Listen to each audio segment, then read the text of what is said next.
This is Things You Might Not Have Heard, and I am Jake Living Payne, and in the queue for this Tuesday, 8 news stories from the past day, Monday, that you vetted as conversational, covering information, politics, current events, and pop culture news. And a lot of pop culture news in the day. One of the oddities of the day with all this sort of rehashing of the presidential stuff happening is that we had a chance to get more stories that were really off the fringe, if you will, for today, and you guys engaged in those a lot. So we're talking some Drake, we're talking some Kanye, we're talking Ben Stiller, and 5 other stories, more of them a bit more important than those guys, but things happening that make this what it is for the Conversation Project. Things that are conversational, things that are just easy to chat up and talk to folks about, things that aren't just the hardcore news stuff going forward. And we do give you hardcore news as well so that you are engaged as best as possible. Now, we'll explain the vetting process in just a bit, but want to remind you that our website, this is a conversationproject.com, is there. It exists for you to see how we do things and help us along in the process. Also, email us at the conversation inbox at gmail.com as well. Tuesday, March 18th, 2025. We are rolling on through this year and we're getting into the stories. 8 stories on the way, no particular order as they're presented. We may give you some context based on how they present to us in the conversation, and an engagement, which will get the full display on the full explanation after the end of all the headlines. We're going to kick things off with the Social Security Administration, a big deal that came in as sort of a shock that with all the other things that are happening right now, this one will take a little while to actually bubble up into something else, or it may turn into something that we're overly thinking about. The headline for story number 1, Memo reveals plans to undermine Social Security. Now, a leaked internal memo from the SSA, Social Security Administration, which was dated on the 13th of March, outlines proposals to reduce phone-based identity verification services. The author of this was Deputy Director, Acting Deputy Commissioner Doris Diaz. The memo acknowledged that such measures could strain resources and adversely affect the vulnerable populations, possibly hindering some access to benefits.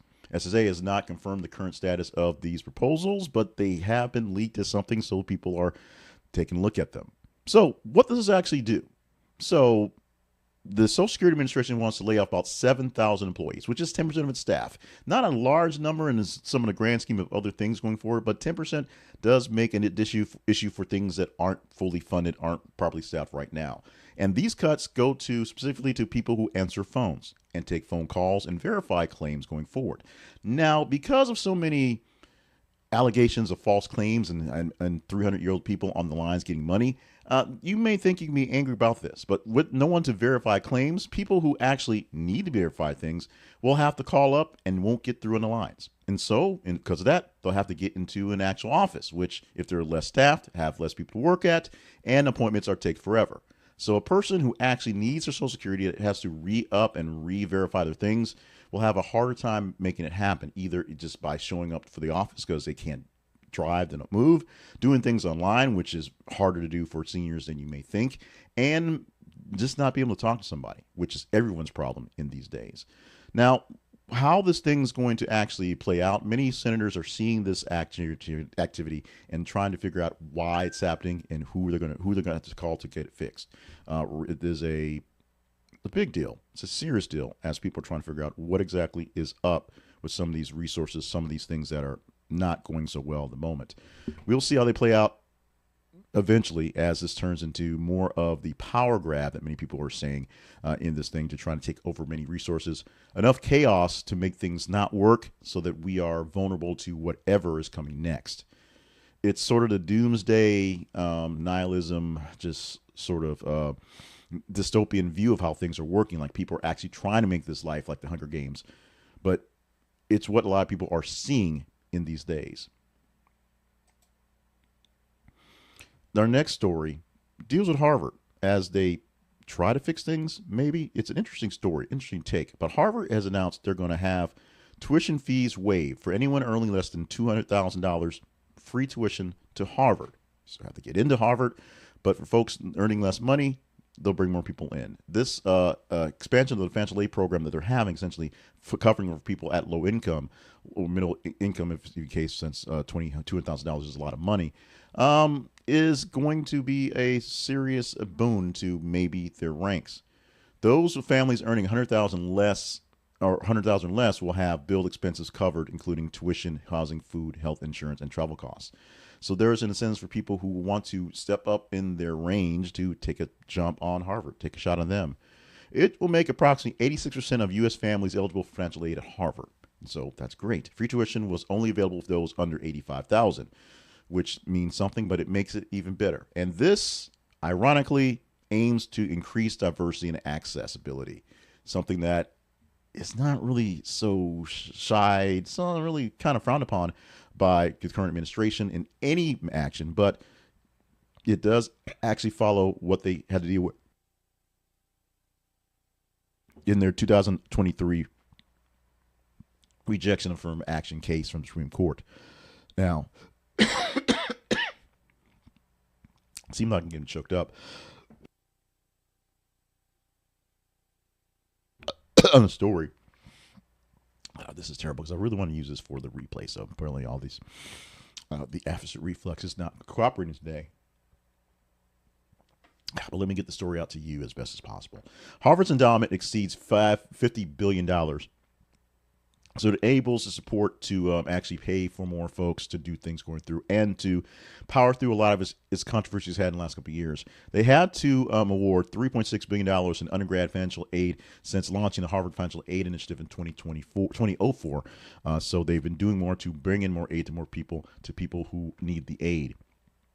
Now, Harvard is dealing with the issues on discrimination, essentially saying they're bringing more people of color, and they're freezing out white people and, ironically, Asian people who have the scores and will pay up the money, but are making more ways for people of other minorities. This is something that's not going to make that even, well, this is not going to make it even better, because basically it opens up to everybody, and then the merits will actually have to fight themselves out. If the merits become a real thing, we'll see how merit actually comes for base to going to Harvard.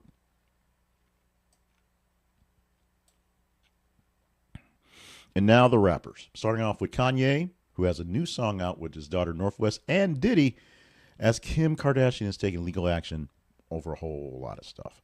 In March 15th, that happened this weekend, Kanye released a title called Lonely Road Still Go to Sunshine.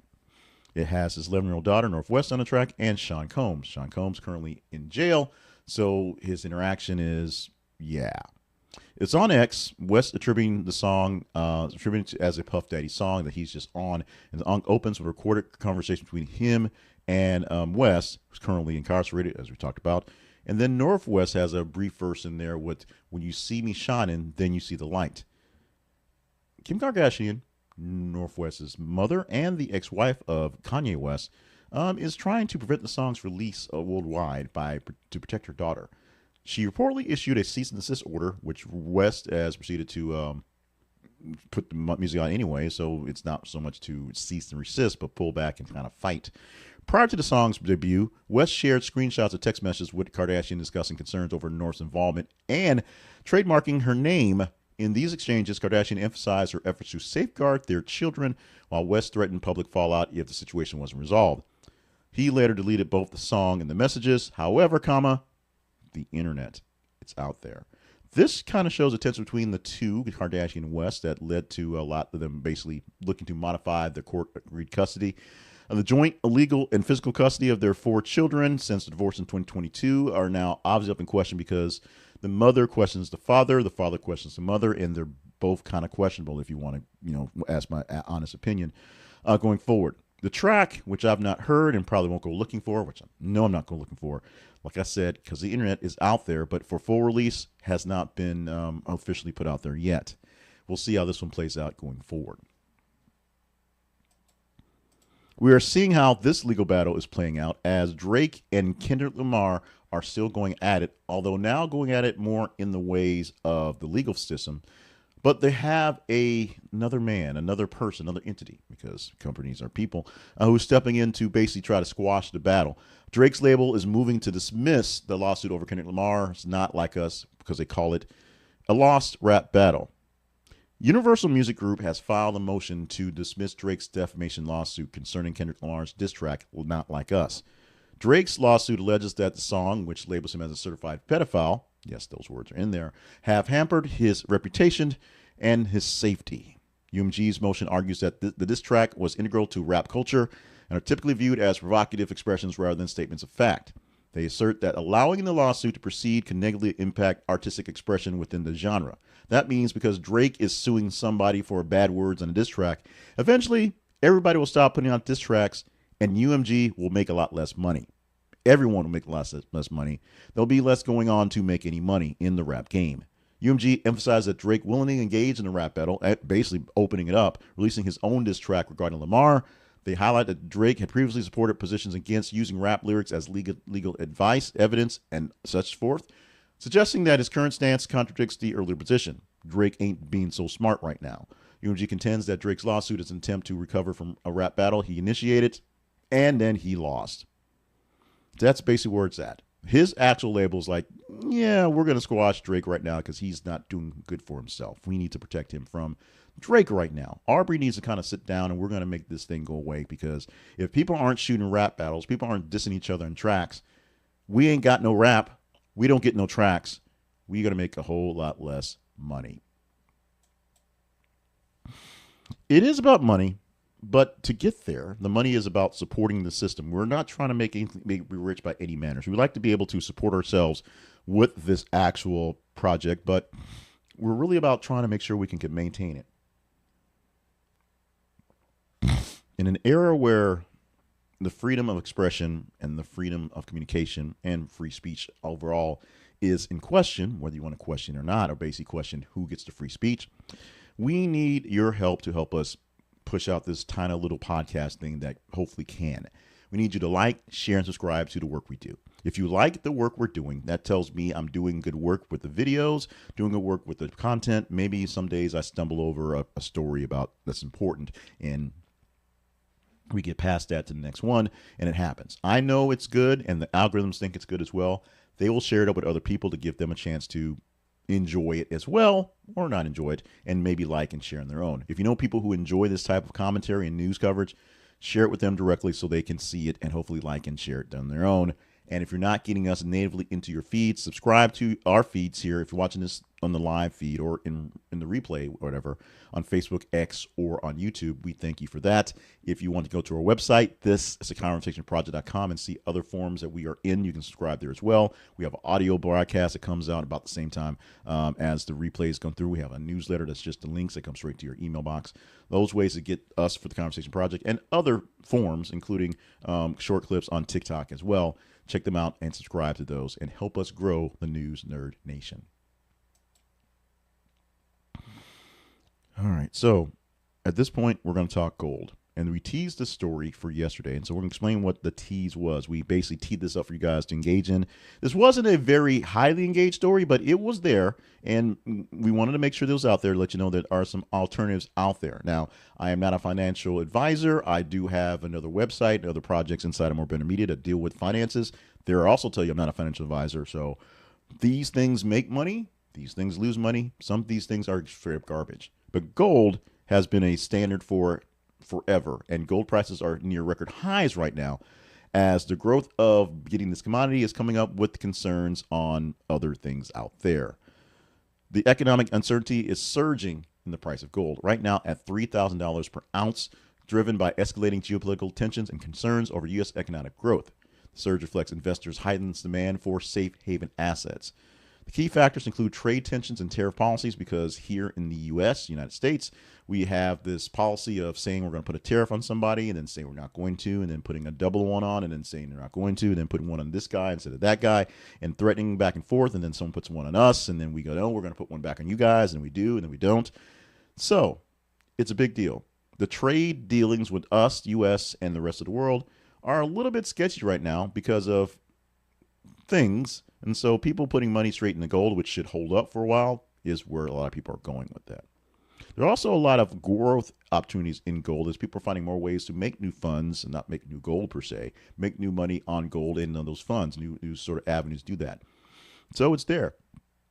Meanwhile, the Fed is expected to probably cut interest rates again. And so with that, that means a ripple of some things around the world, and putting money in something that's more or less stable, which is gold, is what's going there. The sustained rise in gold prices underscores a broader market sentiment of caution right now. Investors are closely monitoring economic indicators and not putting a lot of money into the stock markets. A personal note, just of my own volition, my own honesty. I'm actually putting a little bit more, just slightly bits and things that seem like they're going to rebound, but not mortgaging the house on anything right now for anything. Essentially, we're shoring up. We're paying some off, to be honest, for this as family, and we're putting this tiny bits and pieces when we find little pieces in the things we already have that we know are going to expand. That's my strategy. I'm not a financial analyst, so don't follow me per se, but look for things for at my website, very basic investmentadvice.com, and you can find more things which are very basic in that way as well. This is another Donald Trump story, but it's actually the Hollywood elites are out there. As 400 stars, over 400 stars, are urging Trump to stop OpenAI from exploiting Hollywood. Ben Stiller, Aubrey Plaza are two of the folks signing to this big letter.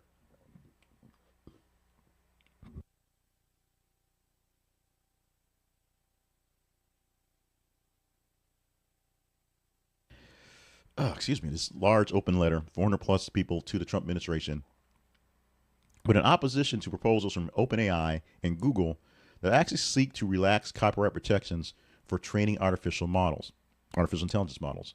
The letter argues that such changes would allow these companies to freely exploit America's creative and knowledge industries without proper compensation, thereby undermining economic, cultural strengths in sectors like film, television, music, and literature. Full disclosure, the thank you, Google. Google wants to get on this as well. Full disclosure, I use AI and this Google thing that next to me, who's going to talk to me again in a moment, to help get this thing done, and has helped me work my workflow quite a bit over the years I've managed this one. They actually do search the web and come up with the write-ups that I'm going through when I actually read them properly right here. So I understand what's going in there. I understand that I am the problem. I am a hypocrite in the process. But what AI is doing, or AI companies want, is to better train their models so they can be more intelligent, be more real, sound more like real people, look more like real people, give things that actually are more realistic and not the weird, freakish pictures you get with people with 7 fingers on a hand, or just sort of bastardized things of Will Smith eating spaghetti because that means something. So weakening the copyright protections to allow the AI models to actually look at more things that are copyrighted and not pay for those copyrights is a big issue for folks in Hollywood. Right now, the big deal why they had a strike a few years back was the thought process that we don't have to hire any extras to stand up and be in the shot. We can use computer models and we can use AI and then just do things back on that end, meaning less jobs, less work. And we don't have to get a full-time actress with a big salary. We can put some AI in there and just digitally over their face and put some voice work in there and make it work, meaning less work for actors and writers and things like that. The biggest thing that actually also is something, an unintended consequence, is it skims for other writers, other scientists, other architects in knowledge-based fields. So if it learns more from those fields as well and can regurgitate information on those ends as well, there's less work for people who write medical documents and people who do science work for real and architects who build things, because your AI can click a button and create something that's close enough to realistic to work off of. But unfortunately, as we say, may not have that soul. I'll also say on my AI use, I use it for a lot of my writings for things like that. And it is producing what I'm calling my very, very good first drafts. However, there's a whole lot of editing, whole lot of reading. One, to check to make sure that AI didn't go stupid and put out things that aren't facts. And two, because it all sorts of sounds like the same white guy. And even though I do sound like the same white guy in theory, I'm not that same white guy. So I have to make sure that my tone does sound tone. And there's actually, in my writings, there's a whole lot of actual mispronunciations, although you don't pronounce in your writings. There's errors in grammar, things like that, to follow my sort of tone, the way I talk and the way I actually produce things. So it's to me. So people who complain about grammatical errors, they're pretty much on purpose, because that's the way I want it to sound, because you don't write like you talk. You talk in a lot of grammatical errors, and that's how it goes. But enough about me. This is about AI itself and this actual letter. The Trump administration is being asked by many, many folks in Hollywood to not let the Googles, not let OpenAI get into some of these copyrighted works, because it could harm and hamper much work from folks in the future. So President Trump joked about Prince Harry's visa and said he wasn't going to deport Prince Harry. And now A federal judge is ruling that Prince Harry actually has to show his immigration paperwork. He has to make it public for the moment. Remember, he is Harry Sussex, but Prince Harry is who he is. But for right now, there's a Freedom of Information Act request by the Heritage Foundation, which makes you kind of raise your eyebrow, on looking at his documentation. Basically, they want to see Harry's papers, like Harry's going to sneak across the border and do something like pick oranges without anybody knowing about it. He's kind of here on what's going on, and he's living a high life with a American who's an actress, so they're doing that stuff. So what's the deal? The organization wants to determine if the Duke of Sussex actually disclosed his past drug use when applying for his visa, which he talked about in his memoir Spare that came out in 2023. He admitted to substance use like cocaine, marijuana, and psychedelics. And under U.S. immigration law, that could actually impact his visa eligibility. We can kick him back for coming to the States and using drugs. Initially, the Department of Homeland Security denied the FOIA request, citing privacy concerns, but the Heritage Foundation is saying they want to see it right now. And a judge, Carl Nichols, is basically saying, you know what, it's okay. They should see some part of the visa application. The court decision underscores a balance between individual privacy rights and public interest, particularly concerning high-profile figures. Now, this is a case where Harry may have outed himself to make sure his book was worthy of reading, but the disclosure is also talking about the actuality of his immigration status. If they see his drug use as questionable, they could actually send him back to England, which would be a bit awkward, and considering this the state of his life with his family. But it also goes to larger issues to actual immigration and deportation policies. Just because something is big and salacious for one guy doesn't mean it's just a big old, People magazine story. These things ripple, and somebody can figure this thing out. Someone who self-identifies as coming to the States on a visa and having some sort of problem but working it out can find themselves being deported back home, even though they may be on good standing from other pay cases because of something that may or may not be a small detail to what's happened in their past. And our eighth story for today goes to Forever 21 again, which is filing for bankruptcy again. After 6 years of the first filing, they're filing again. It had to happen on a weekend for Chapter 11 bankruptcy protection for the second time in, as I said, 6 years. Announced to close all stores at the moment. Now, the company has cited diminishing mall traffic, heightened competition from Shein and Temu, and significant factors in the financial struggle. Basically, things are not working out so well. In the past 3 fiscal years, Forever 21 has incurred losses of $400 million and $150 million loss in 2024 alone. The company's total debt is around $1.58 billion, of $100 million owed to various clothing manufacturers, mostly in China and Korea. So they're not doing well. And what's really killing them is because Forever 21 is essentially the fast fashion that you get from Temu and Shein.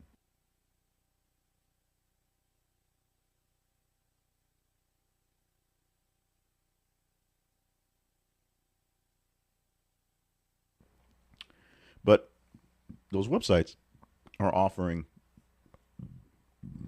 great deals on prices and goods that enter the United States duty-free. Those tariffs we talk about, they don't see as many of them as you do.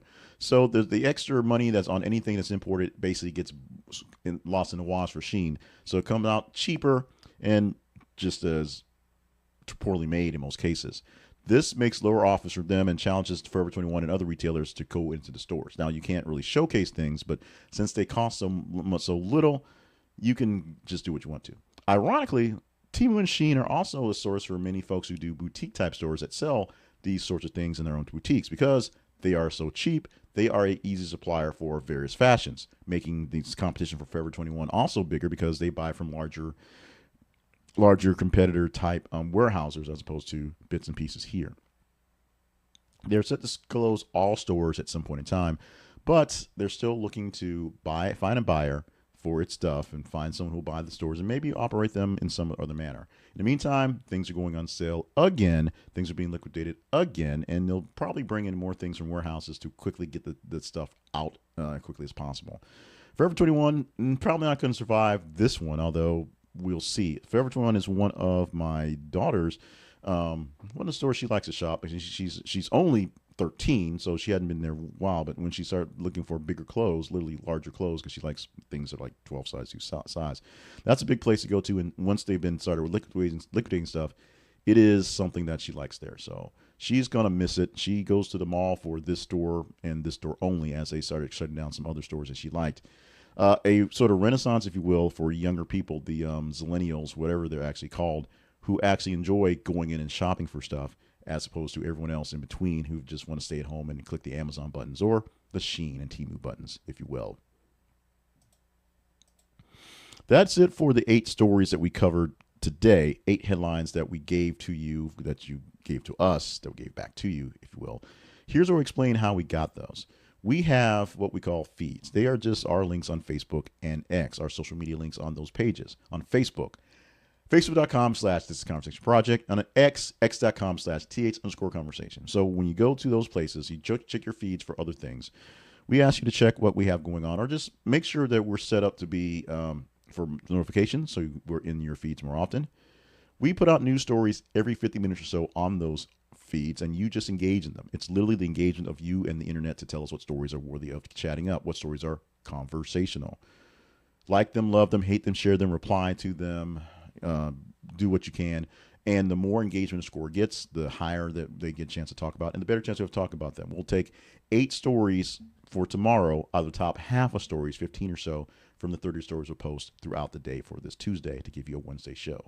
Now, yesterday, we teased the gold story. The gold story did get a response. It wasn't on the top of the top 15, but it was there. It was not like 14, I think. And so we really want to talk about that one because we want to put something out there that really was semi-educational. I know I went to selling, my other website, and that one was semi-educational, things that people aren't really talking about. And with the sort of the bashing that gold gets for being the staple of conservative radio, where it's doom and gloom, just want to let you know that it's actually a very solid investment if you want to get to it. Like I said, not an investor, not an investment advisor. I am an investor. I have money in a gold fund. Not very much. It's just there. So today's story we're hyping up is something that's breaking news, and it's going to cause some issues as a ripple across the whole world. And we'll see how you guys engage in it, whether it becomes a story. More or less, it'll be one of the top stories when it's all said and done. Israel strikes across Gaza, kill at least 326 Palestinians, and shatter ceasefire with Hamas. And the headline says it all. If you're looking at the video, the picture, the graphic, we pulled the Yahoo News aggregated picture, but the articles say it all. Right now, the ceasefire that was essentially set to go to phase 2 within a week or so, based on release of last batches of some hostages, is essentially null and void, as Israel did strikes in Gaza to basically attack Hamas, and in the meantime kill 326 people. The news coverage this morning has ambulances carrying out the innocents, women and children, who were caught up in the crossfire of these strikes.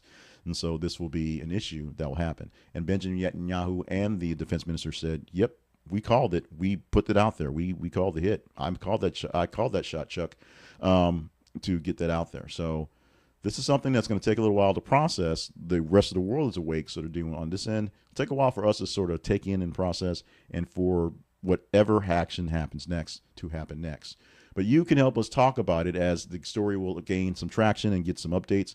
We'll prep for it to talk to it in tomorrow's edition of Things You Might Have Heard. If you engage in it enough, that means going to the story and clicking on an engagement button for emoji, or replying to the story, giving me details that you think go with this one, sharing with other folks so they can get into it as well. The more engagement a story gets, the better chance we have of talking about it tomorrow. If you think we have stories out there that aren't good enough, or if you think there were stories that we should have put out there that I didn't pick properly, because like I said, we'll take 15 and I'll pick 8 my hand that sort of go the best route, I think. Email me at the conversation inbox at gmail.com so we can go deeper into that one. Spotlight sponsor today, again, is me and some of my books and some side projects. One of my side projects, actually a whole nother company, it's called Fast Forward Business Properties. And Fast Forward Business Properties, LLC, is a business and personal development and consulting sort of thing. It's where I do my professional type stuff, where I deal with helping people out when getting some business work stuff, helping them organize their things. Sometimes helping people do more things, do more better, and get on the stick of life. And one of the things I published along that lines was this book called These Will Get You the Job. And this is something I used, and I was kind of reorganizing my own CV, my own resume, to see what exactly I had accomplished over a period of time.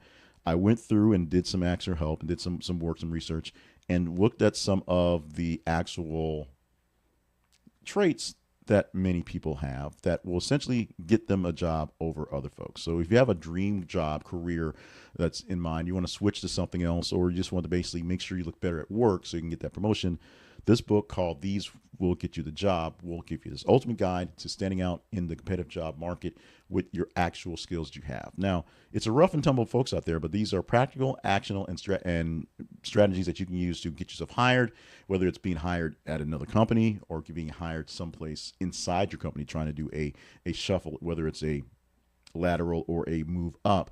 These are some standout notes to put on your resume, to put into your interviews process to make you show that you deserve to be there.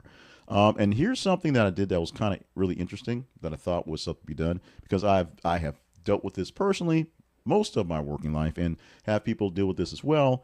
At some point in time, if you're good enough, they'll want to keep you, but they won't want to move you. This is not the Peter principle where they promote you to some place where you can't get any work done. It's a place where they like you where you're at, and if you go to someplace else, then there's no one to do the stuff you're doing. Even if you can do much better stuff someplace else, they're a little leery about either being overshadowed by you when you move up, or just having someone they know they can trust and get the thing done. So there's also a chapter that shows you how to use some jujitsu, if you will, to manage people who will use these things to your disadvantage. Someone will use your loyalty to not want to jump ship and have you stay there a lot longer than you need to be. Someone will use your ability to be the last man in, last man out, first man in, to give you work that's going to take last man out, first man in abilities, and keep you stuck there longer than you need to be. So there's a chapter that helps you kind of weigh those options. But the big thing is, these are some things that you should look at in your actual work personality to see if you're actually doing these things. So it helps you leverage social media, helps you do the actual job search landscape, and how to network as well. But it also gives you straightforward, effective advice to keep you from being stuck and pigeonholed by people who will do those things. The link to this book is in the description for this project. So look for it in the link there. It's offered on Amazon and offered on Kindle version. It's also offered various other online bookstores as well. So it's $10 in paperback and $5 by electronic book. So check it out and get into this one. If you want to get into this one, if you're looking for a new job or just want to try to sharpen up your own CV, check it out today. We're running a little long, so I'll do the promo pretty quickly because I've said our name a few times. But the Conversation Project lives online at thisisaconversationproject.com. You can find us, and you can help us shape the news with your voice doing that work. We put our stories from other sources. I am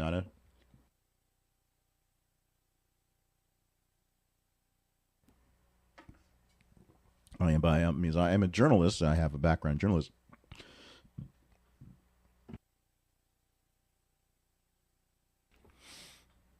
That I'm not out there beating the beat, wearing a hat with press on it, and putting my microphone in the face of the powers that be. Though I am sometimes, but I do use some sources I know that people still do new stuff that I know personally, and sources from across the internet world to get these stories to you in our feeds. And we need you to engage in them so we know what stories to talk about, what stories are actually conversational.